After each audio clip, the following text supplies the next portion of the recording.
Now on WDAM 7 News, check your accounts. Some folks could be getting more cash from the government. Why the unexpected money? Details still to come. Delta variant concerns rise here in the Pine Belt. What local doctors here have to say to you. Also, the push to decriminalize marijuana on a federal level. Can the smoke clear to make way for the measure? And it was hot and humid, but not much rain in the Pine Belt today. The news at 5 starts right now. We're proud to always be on your side. This is WDAM 7 News at 5. The Delta variant seems to be widening the divide between the vaccinated and unvaccinated. Now, health officials urge folks to be mindful and not to hesitate when getting the COVID-19 vaccine. Good evening to you, and thank you so much for joining us. Now, many doctors say several variants of the COVID-19 virus are causing the recent rise in cases and hospitalizations. But as Melissa Rademacher explains, one is getting more attention than the others. She explains why. Melissa. Carrie, we've been hearing a lot about the Delta variant recently and how it's causing a new spike in COVID-19 cases across the country and here in Mississippi. To get an idea of why this variant is such a concern, I talked with a local doctor at Hattiesburg Clinic. Dr. Anita Henderson says the Delta version of the virus is much more contagious than the original. That creates high risk for unvaccinated people, which in turn continues to expose those protected vaccinated people and increase the chance of some of them getting a mild case of the virus. What they have found when they've looked at the virus in the nose of people who have it is a much higher concentration, up to 1,000 times more viral particles within the nose. So that means when you cough or sneeze, you're more likely to catch it. Dr. Henderson says since this variant is so transmissible, it is a concern for doctors across the Pine Belt who don't want to see another surge. She says the best way to protect against any variant is to get vaccinated. Henderson and other local doctors agree getting vaccinated will help achieve herd immunity and slow that overall spread, which is what leads to those new variants. Meantime, as COVID cases continue to surge, public health officials work to push back against vaccine hesitancy. We'll take a closer look at the latest vaccine debate in about 10 minutes. And speaking of vaccines, if you need to get your COVID-19 vaccine, South Central Regional Medical Center has the perfect opportunity for you. The center is hosting a free vaccine clinic for those 12 and older at South Central Place in Laurel. Walk-in spots are available and no appointments are required. It will be from 8 a.m. until 2 p.m. happening next Friday. South Central asks that those attending bring their driver's license. Today, Governor Tate Reeves made a trip to the Hub City. He spoke about his current plans for the future of the state as we are facing a rise in cases for the new strain, the Delta variant. We don't have any intention of putting mask mandates back in place. We're continuing to monitor the situation, but again, at this time, everyone over the age of 12 who wants a vaccine can get a vaccine, and I think that's a good thing. But his main reason for being here was to present awards to National Guard soldiers. Mia Monet joins us in the studio with details on that. Mia. This morning, Governor Reeves was at Camp Shelby to present awards to the men and women who've been on the front line in the fight against COVID-19. He says their work at all of the mass vaccination sites across the state has been nothing short of exceptional. Well, it's really to say thank you to these men and women of the Mississippi National Guard, the Mississippi Department of Health, the Mississippi Emergency Management Agency. Their efforts to get Mississippians vaccinated has been heroic. The governor presented the soldiers with plaques and medals for their hard work. For proof, he says just ask the nearly 1 million people who were vaccinated at the state's mass vaccination locations.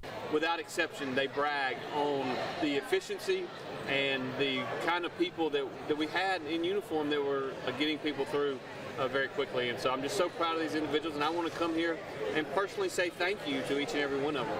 Sergeant Alexis Castor came home from deployment and immediately started working to fight COVID. She says it was a wake-up call. Because honestly, at first, I didn't think it was such a big deal, you know, coming from deployment and coming into the U.S., you know, just seeing COVID, I didn't think it was as big as it was.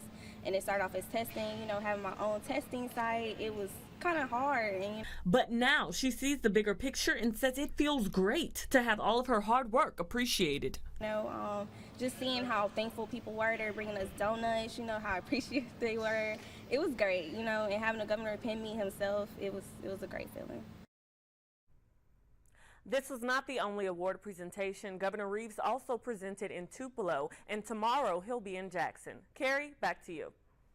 All right, thank you so much, Mia. An unexpected tax refund will hit some 4 million bank accounts in the coming days. The IRS says it's refunds for people who overpaid taxes on their 2020 unemployment benefits. As for taxpayers who overpaid, your refund may be applied to other outstanding taxes or federal or state debts. Meanwhile, federal funds are helping the state's economy. The Supplemental Nutrition Assistance Program, or SNAP, added more than $550 million into the state's economy. The agency says that's just during the first half of 2021, as about a 14% increase over the same period in 2020. SNAP disbursements are federal dollars that go straight into the economy. And there have been scattered showers throughout the Pine Belt for the last month, but today we got some relief, right, Rex? Yes, we did. As a matter of fact, we had very few showers in the Pine Belt this afternoon on the radar. We'll take a look at the current Alpha Insurance Skycam. This is the Jones College in Ellisville location. Temperature there is 90. It feels like it's 98 degrees outside. Obviously no rain, the rain gauge there today. Here's a look at the radar. We got a couple little showers in the area, but not much. And we'll put this in motion. They were actually more prevalent earlier today, but they're kind of trying to die out right now. We may see 1 or 2 showers linger in the area for a little while longer, but I think we'll be partly cloudy overnight. Our main concern tonight is going to be a little fog developing, especially after midnight. So that's what we need to be focused on during the overnight hours, especially if you're driving in the morning. Just leave a little early and have plenty of time to get to your location. But that will burn off tomorrow afternoon, and I think it's just going to be a very nice day. Only about a 30% chance for showers in the forecast for tomorrow. We may actually be getting some relief, at least for a couple of days, from a lot of the rain, but rain chances will be increasing as we head on into Saturday, Sunday, Monday of next week. The Gulf of Mexico basically is quiet as a church mouse, as well as the Caribbean and the Atlantic, and we'll have more on that coming up shortly. Carrie, back to you.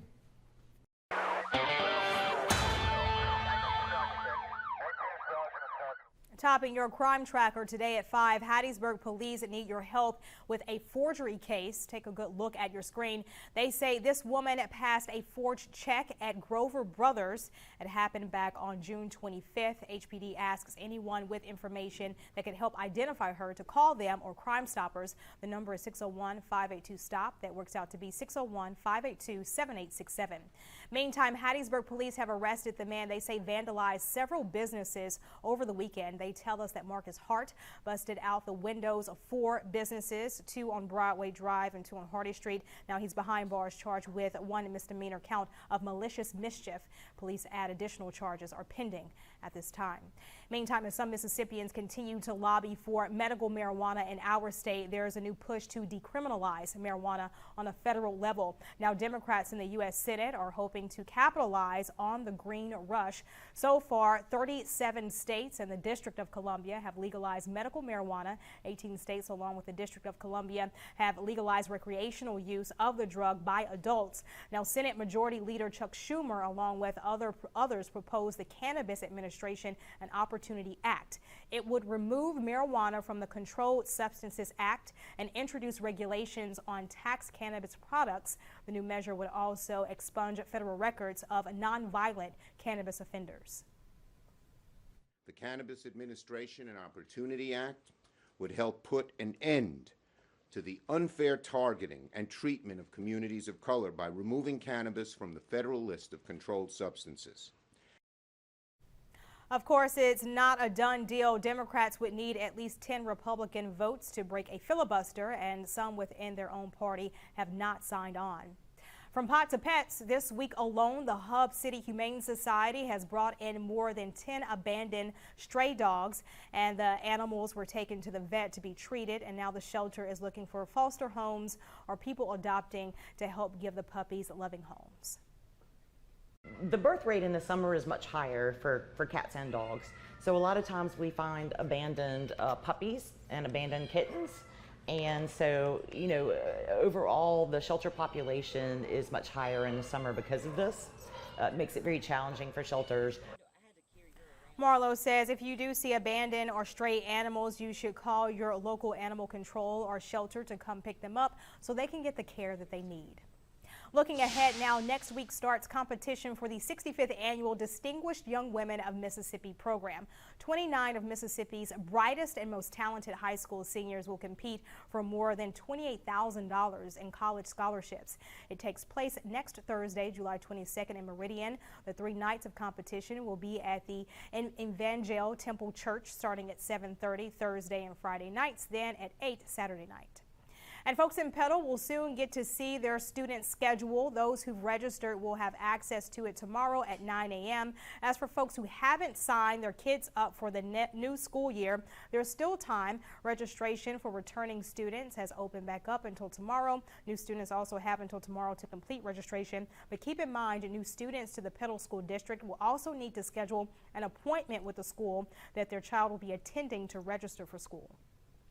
Pearl River Community College hosted a special signing day for its career technical education programs today. PRCC officials registered students for courses, offered tours, and answered questions about their programs. New programs for the upcoming semester include coding, massage therapy, and more. Students were given the chance to meet their new professors and get accustomed to what's to come. A lot of times students have lots of anxiety about new programs, college. There's a lot of things that they face, and we want to help them navigate through those challenges, answer any questions that they have. So I believe a student walks in maybe with a little anxiety and nervousness, and we're there to help them get through that and ease their minds about the experience they're going to have. And the signing day ran from 9 a.m. until 3 p.m.